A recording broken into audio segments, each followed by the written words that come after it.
Welcome to One Insight. My name is Litvin. I grew up in London and I now live in LA. And this is a podcast for extraordinary top performers. You see, I've coached some of the most successful and talented people on the planet. I see what most people cannot see, and I dare to say what most people wouldn't dare to say. And what I know about success is that on the other side of it, it can actually be lonely. You can feel like more of an imposter the more successful you become. And when you're the most interesting person in the room, you're actually in the wrong room. I coach around insight. Life looks one way, something happens, the world looks different, and your entire world changes. It can happen in an instant. And this podcast is called One Insight because a single insight can change everything. In a moment, you're going to hear me talking to Ashley. Ashley was most recently the head of global events at Amazon Advertising. 20-year career in marketing, working with big name organizations from the NBA to iHeartMedia to Amazon. She's a storyteller, but the thing about this, when we're telling our story to the world, it's so close to us, it's really, really hard to see. And I draw out from her parts of her story that go back to being a little child, and she sees what it's cost her. She can't see the advantages of this. And it's really fun to have her, to watch and feel the impact of this on her as I draw out her story. And I leave her with a powerful way to articulate what she does in the world that will help her really define who her clients are. Enjoy this conversation, play it out for yourself as I ask the questions. Here as if I'm asking them of you, and how would you answer them for yourself? All right, this was really fun for me. Enjoy it. Hi, Ashley. Hi, Rich. How are you? Hey, I'm good, and I'm thrilled you said yes to being with me today, because I wanted to see if we can draw out some of your story and articulate it in a way that maybe you haven't even seen it before. Love that. Yeah, I'm very excited about this call. Cool. So take me back through your career a little bit. Give me a little bit of story about what you were doing. You've literally just transitioned into coaching very recently. So what was the most recent career? Tell me about your career path. Yeah, it was just a few weeks ago, actually. I was with Amazon. I was overseeing global events for Amazon Advertising, and then left them a few weeks ago to transition into coaching full time. How long were you with Amazon for? Amazon was about a year and a half, but I had been working in marketing partnerships, strategic marketing sponsorships for about 18 years. Amazon was shorter than I expected because I stumbled on my love for coaching and wanted to make the transition. But it was a great place, tons of learnings. I bet. Tell me about global events. What does that mean? So global events is how we would use our event platforms and event marketing as a go-to-market channel to drive revenue, drive sales, engage with customers. We were a very online brand, and so it was very important to have those touch points in person and build the relationships with our customers directly as well. So it was looking globally at the landscape and understanding in each market, in each country, what do our customers need from us, and how can we use events as one of those platforms to engage and deliver what they need.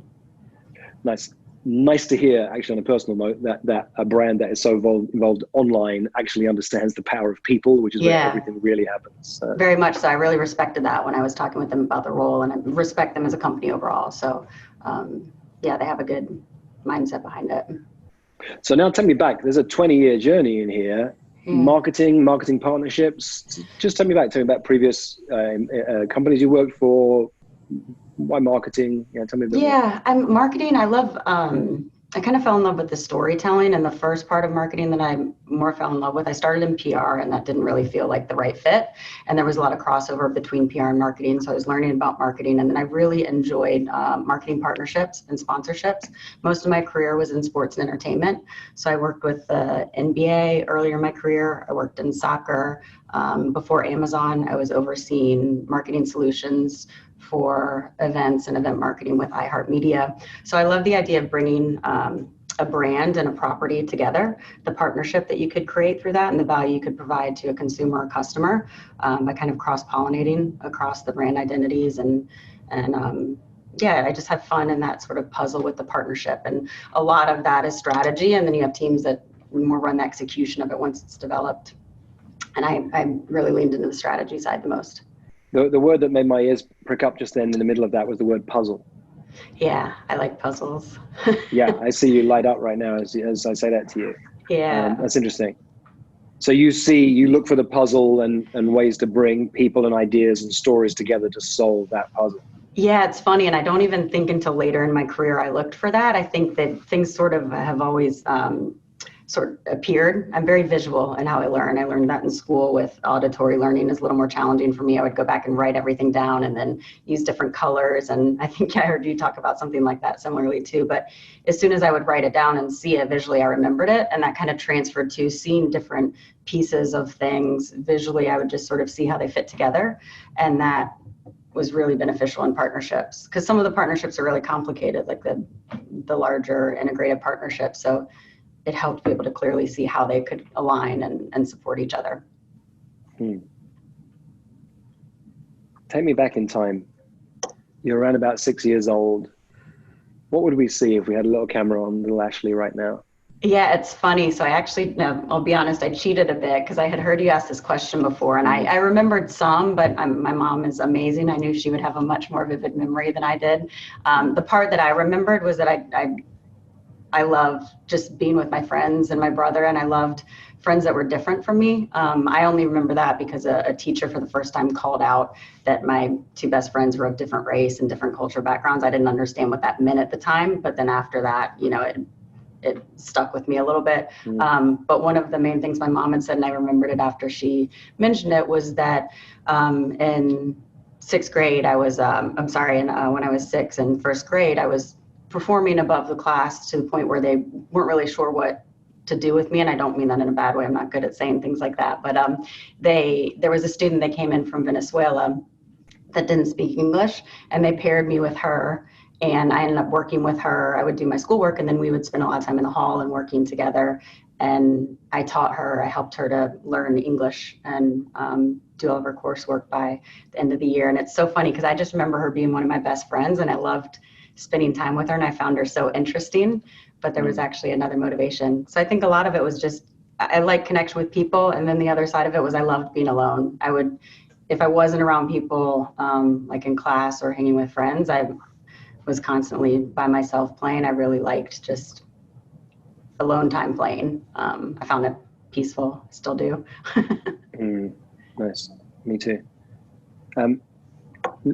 You at 6 years old were teaching someone else. I guess so, yeah. I'm curious, has there been a theme of you being a teacher for other people throughout your life?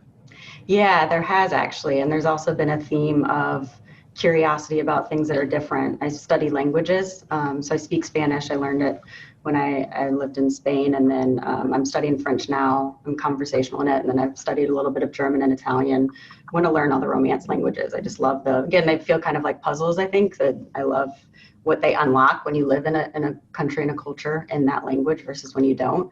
But I think also the teaching thing I like, and we had talked about this very briefly, it came up when we were at the deep dive, but I hadn't thought of it in this way, but I like understanding how people learn. I find it interesting how different people learn in different ways. And so I found myself, especially as I started managing teams,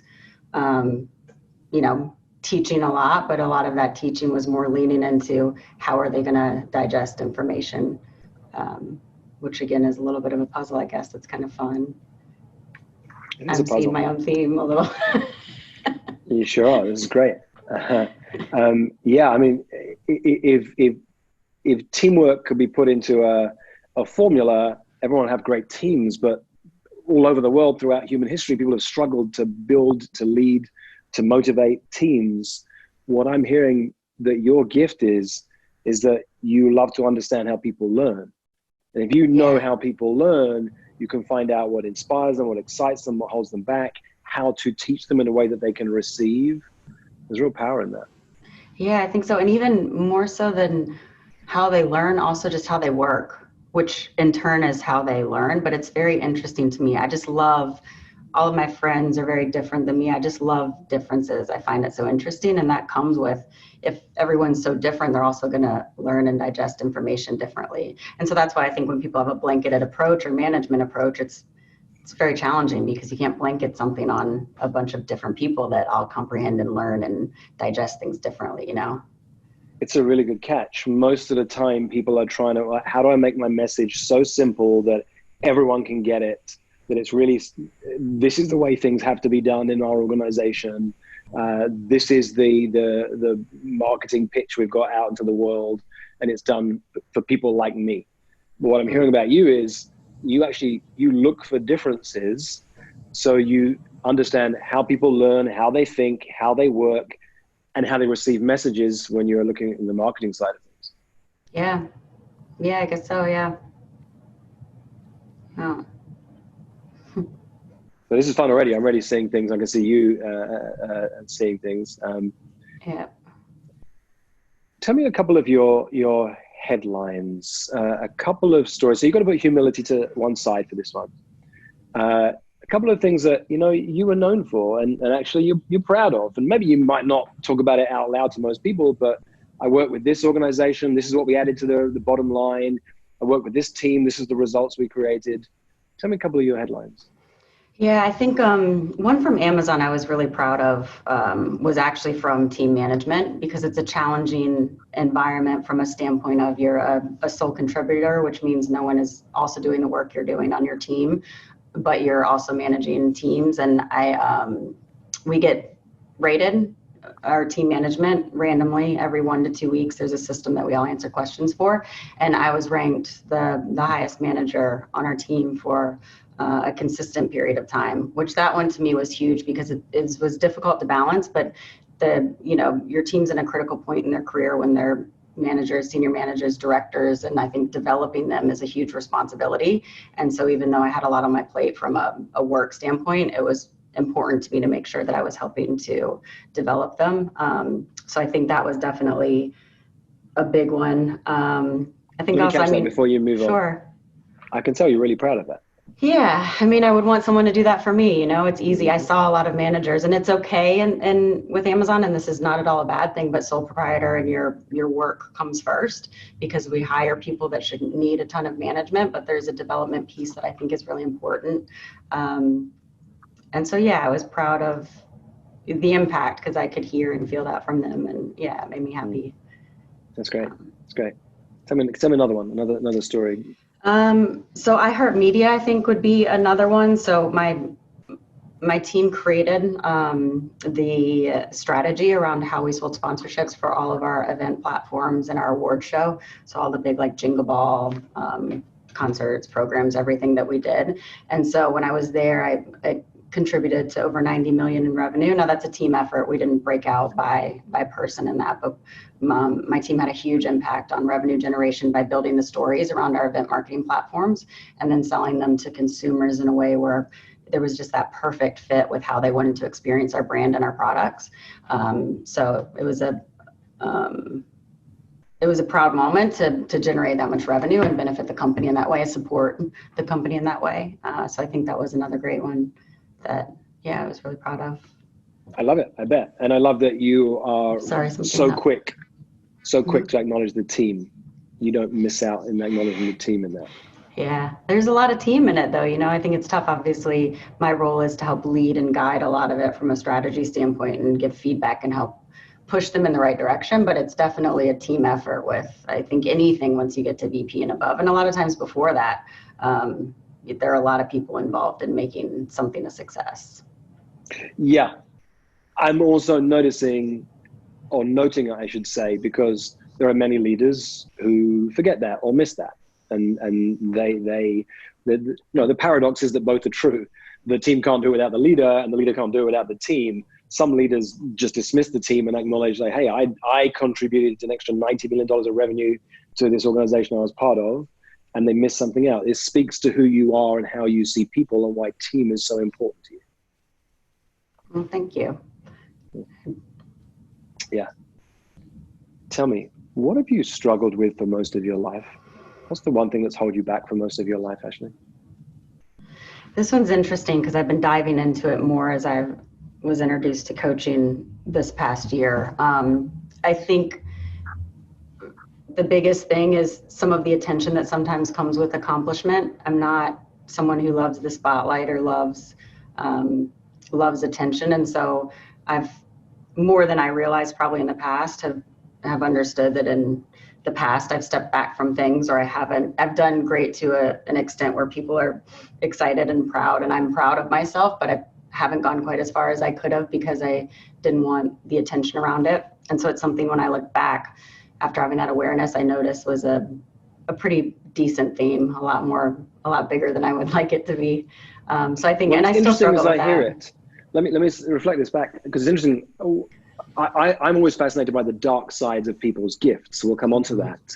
But here what I'm hearing is that there's a beautiful side of a challenge. So a challenge that you're articulating, what's held you back is the most is, I don't love the spotlight, I don't love attention.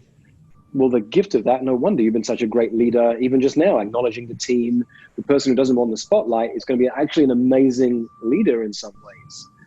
Where's it cost you though? Which part? Not wanting the spotlight or not? Mm-hmm. Yeah. I mean, it's cost me a lot, I'm sure, on what I've achieved. And that's challenging to look at, because I don't want to diminish what I've achieved. And I'm very proud of what I have. And I also don't want, if I would ever say that out loud, people to think that I didn't give my all, because that definitely wasn't it. I was fully committed to the level of awareness that I could be. But I think I'm sure it's cost me in terms of how far I've gone and what I've accomplished. It's held me back. Because I haven't tried as hard as I could to. I always stopped a little bit. I remember the first time I did it, and this was through coaching, it was in elementary school, where I started purposely getting some questions wrong, because I was getting some slack from the kids for always getting the hundreds. And I think I didn't realize that was a pattern, but I think that continued in a lot of ways, where I would do good. I'd still get a 95, I didn't want to not do good, but I would dumb it down a little bit so that I could do good and succeed, but not have unwanted attention, because I just wanted to do it. I didn't want the attention from doing it, which is a challenging balance at times, and also something I need to work on. Well, it's a powerful insight. In Australia, they have a phrase, tall poppy syndrome. Don't get too big, don't show off too much. Let's be honest, throughout most of human history, everything you've just shared, the reason that you would purposely get things wrong is, throughout most of human history, if you shone too much, if you got too much attention, you'd probably die. I mean, that's the truth of it. The tribe would be upset, they'd throw you out of the tribe, you'd have to fight with somebody and you might die. For most of human history, any of your ancestors who were super bright, super sharp, loved to help people, loved to do things well, and loved the attention from it, probably didn't get to pass their genes on in the gene pool. Yeah, it's funny to think of it that way. And honestly, it makes me feel better to think of it in terms like that, versus there's, some crazy fear there. Well, yeah. It's not a crazy fear, it's a fear of death. That's what's deep inside of you, because it's been programmed by hundreds of generations of being human. If I shine too brightly, I might get too much attention and I might die.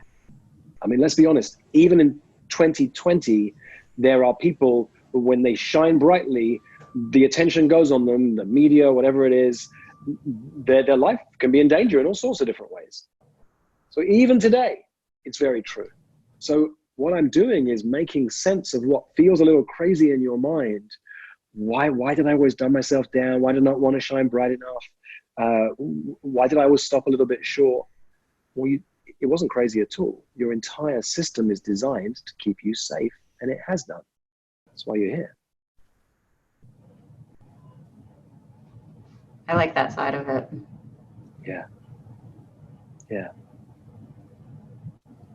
Let's go to the other side for a moment. What are a couple of your biggest gifts?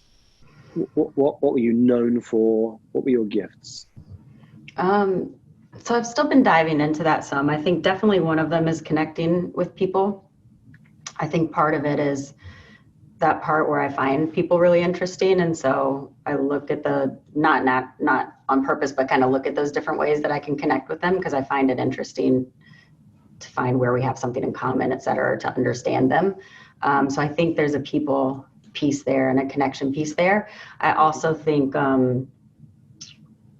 solving problems, pretty complex problems, just seeing things and understanding how they fit together is a big part of it. Those are kind of the two that are more on my radar after diving into things this past year. Yeah, that's really cool. I'm always fascinated by complex problems. There are simple problems which everyone wants to solve. There are complicated problems.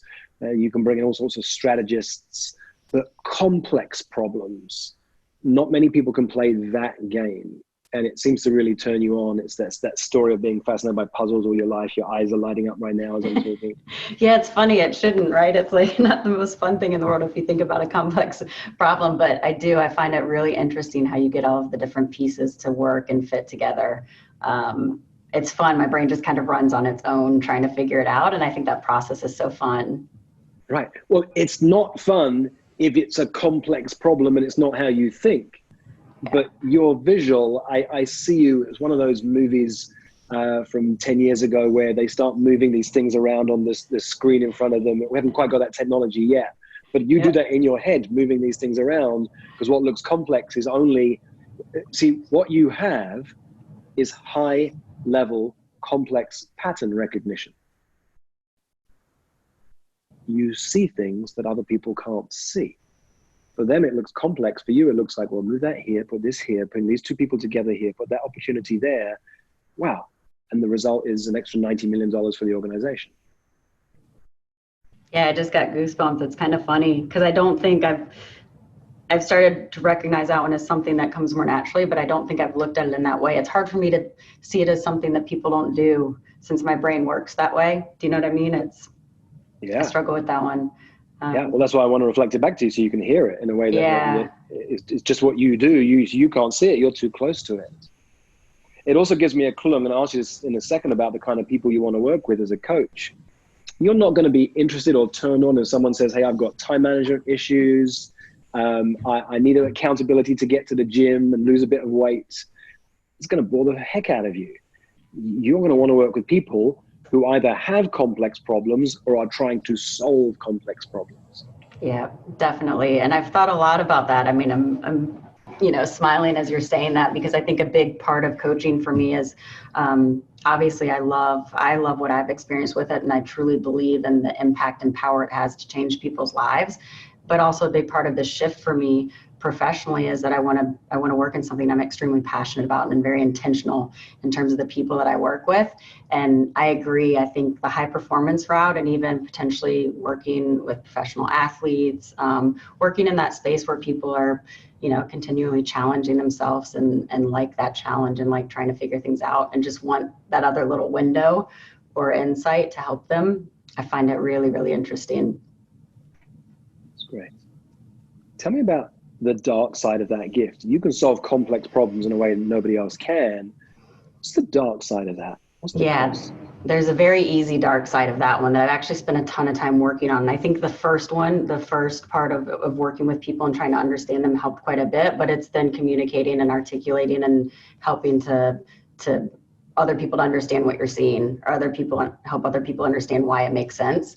That happened a lot throughout my career because I could see something and understand maybe why a department should be structured differently or why a program should be built a certain way, but it wasn't always very easy to articulate that because it wasn't always based on data. It was just based on what made sense to me, but it, 9 times out of 10, sometimes 10 times out of 10, it worked well, but it was tough to convey that. So I think the tough side is that if you are seeing something some people don't see, just like other people see things you can't see, how do you properly articulate that to get the most out of it? And I still work on that. You have to be very... And I'd be prepared to bet that you're really good at helping others do that, though. Very. That's funny. I hadn't thought about that. Yes, I actually am really good at that. I've done that a ton with my teams. Nice. So often we teach what we most need to learn because it's easy to see in others. We can't do it for ourselves, but absolutely. You have this high level complex problem. You see a solution immediately. It looks like intuition because you're not even using the data. It's actually high-level complex pattern recognition. You're seeing things others can't. But how do you explain to somebody, if you see a solution up here and their thinking is down here, how they can't understand you? You're speaking different languages. In fact, it makes sense that you learn so many different languages. It's part of this whole thing that you do. Mm-hmm. That's interesting. Yeah. It is.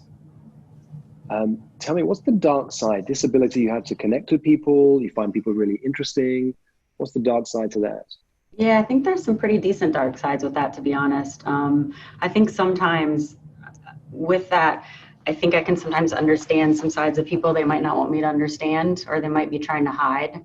And that can be great, and that can also be tough, because you need to, and if I think of this outside of coaching, just even personal relationships, if I'm seeing and understanding and sensing something about someone that, you know, they're not ready to discuss, or I have to be very careful about how I approach the conversation or how I bring that in, or what, even if I do. And so that can be tough, because a lot of times with I'm a pretty direct personality, and I prefer direct conversation and honesty. And so there's that line you have to walk of being respectful if your insights are telling you something that someone didn't maybe want to. So I think that's definitely a big one. Yeah, I know that one. Do you know who you want to work with, or it's just really the beginnings of flickers of an idea at this stage? More beginnings. I'm working through it now. Yeah, more beginnings. Great. Well, let's see what happens when I do what comes next, and we'll see what lands. So I've got all pages of notes in front of me. I'm going to see where this goes as I reflect this back to you. And so just let it wash over you and see what lands. All right. What most people know about Ashley is that most recently she was head of global events at Amazon for Amazon advertising. She's been involved in marketing partnerships for almost 20 years, sponsorships from the NBA to soccer to iHeartMedia. One of the teams that she worked with and led at iHeartMedia, involved in strategy for sponsorship and concerts, generated over $90 million in revenue.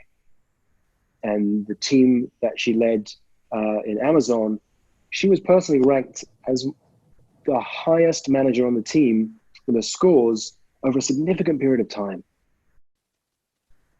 Which speaks to the two sides of what's important to Ashley. One is making a difference to the bottom line. It's fun to see a really tangible impact of the work that you do, and the others making a difference to people and people's lives.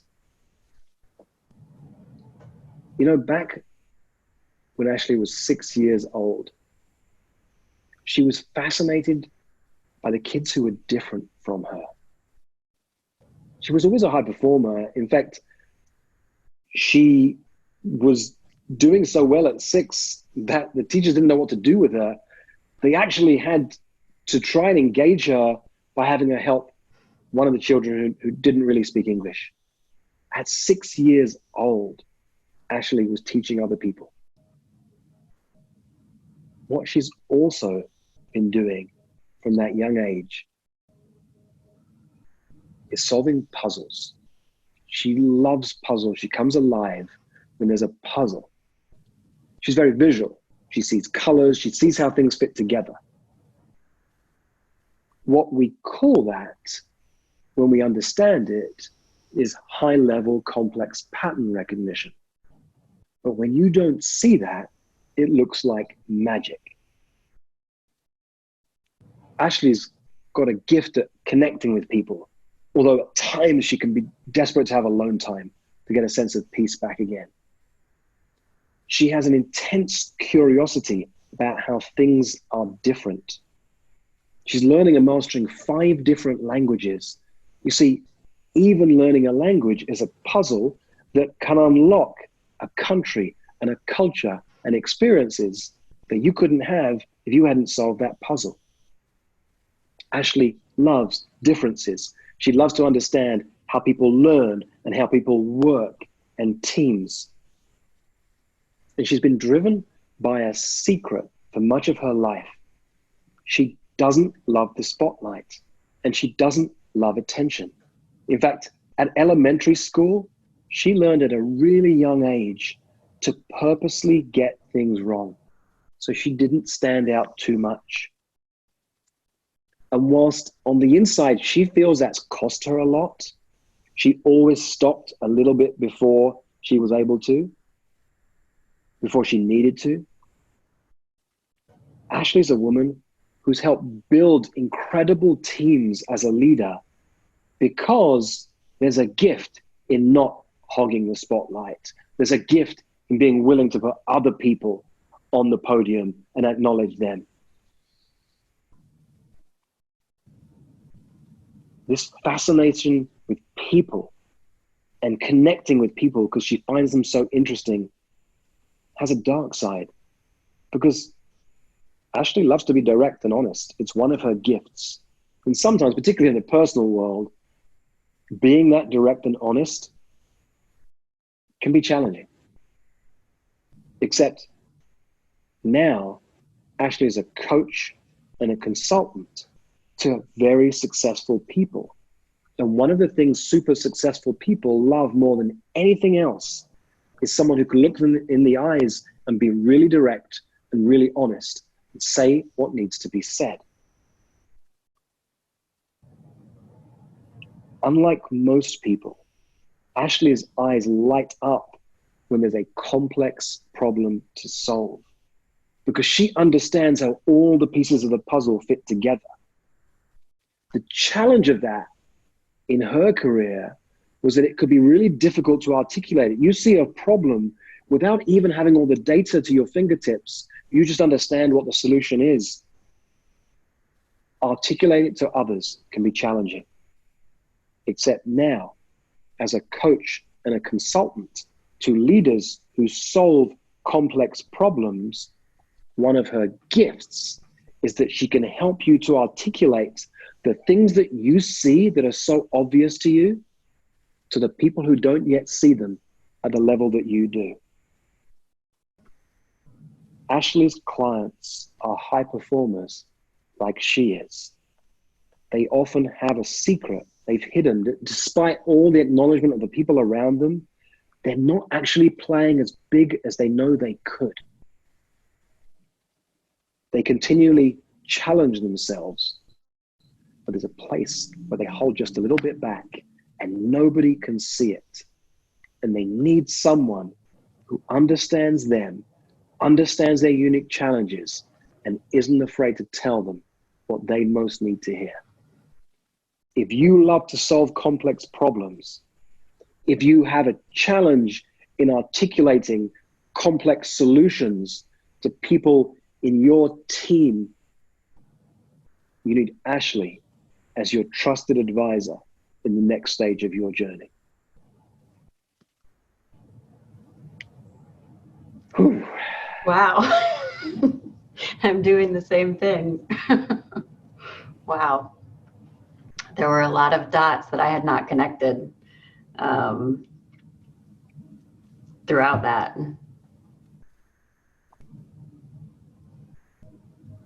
Yeah, that was pretty amazing. So I'm smiling because I can see once again there are not many words. Let me reflect back to you. I do what you do. I see a complex issue and I'm pulling the little pieces and pulling the threads together, and I can articulate it in a way that has somebody go, wow, and there are not many words behind it because the truth of it all just goes and falls into place.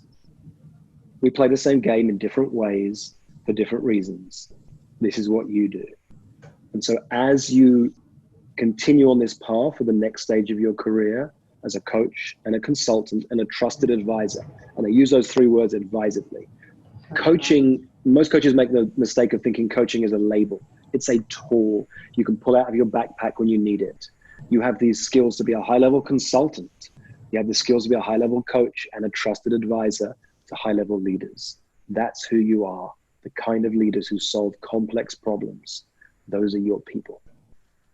Love it. I love it. If you're watching the video, you can see this big beaming smile on Ashley's face right now. If you're listening in, you can probably hear it. So we're there, Ashley. There's nothing more to do or say in this moment. We'll speak again at some point. But for this moment, thank you so much for trusting me. This is really beautiful to articulate you into the world. Yeah, thank you so much. I really appreciate it. For most of human history, it wasn't called coaching, it was called leadership. And it's what I love to do, to coach people, to lead people, and to mess with people's thinking. If you'd like more of this, or if you'd like to learn more about our community of extraordinary top performers, go to richlitvin.com/oneinsight.